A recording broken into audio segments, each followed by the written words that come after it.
Hello, my name is Bair, and I'm the General Manager for Reclamation District 108, and I represent local farmers here on water issues. We're standing at the Wallace Weir fish trapping facility where salmon have made their way up the Yolo Bypass. They're actually a little bit confused on their migration on their way back up to spawn. The reason for this is that the lower end of this floodway where the Sacramento River joins in, it's very tidal, so there's large flows coming in and out of both the Sacramento River and this flood channel. And what happens is salmon on their way from the ocean back up to their spawning grounds get confused by the flow in and out of the lower end of the bypass, and many of them will end up coming up the flood channel instead of the Sacramento River.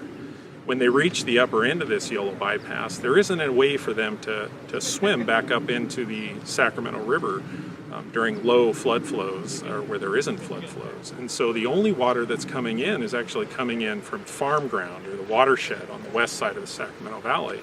If the fish swim up into that channel, there's no way for them to re-enter the Sacramento River and actually spawn, so they're lost to the spawning. And many of these, or a couple of these salmon runs are actually on the endangered species list. So local, state, and federal officials, you have farmers and conservation groups are all cooperating on a series of projects to improve fish passage through this floodway. The fish passage projects will allow salmon to swim up through the bypass and back into the Sacramento River. So those have included a series of projects. One that was completed last year called the Knights Landing Outfall Gates project. It's about a $2.5 million project. That one actually keeps salmon from steering off of their course out of the Sacramento River and into these farm drains. The second one we hope to complete this year. It's probably a $5 to $8 million project. It's a water control structure and a fish barrier, and then it's also a very kind of a modern, more capable fish capture facility that would prevent fish from moving into those farm drains. And then ultimately what we want the fix to be actually is a series of passageways, so some farm culverts that need to be improved so salmon can continue to swim up through the floodway, and then ultimately we need them to be able to swim through and back into the Sacramento River, and we hope to complete that project next year.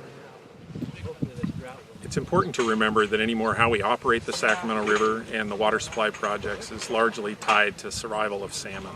And so for agriculture and our water supplies, it's directly tied to the success of salmon. And that's what's motivated our farmers to be willing to pay for the time and energy to go out there and actually get some real things done on the ground that fix and help to improve salmon.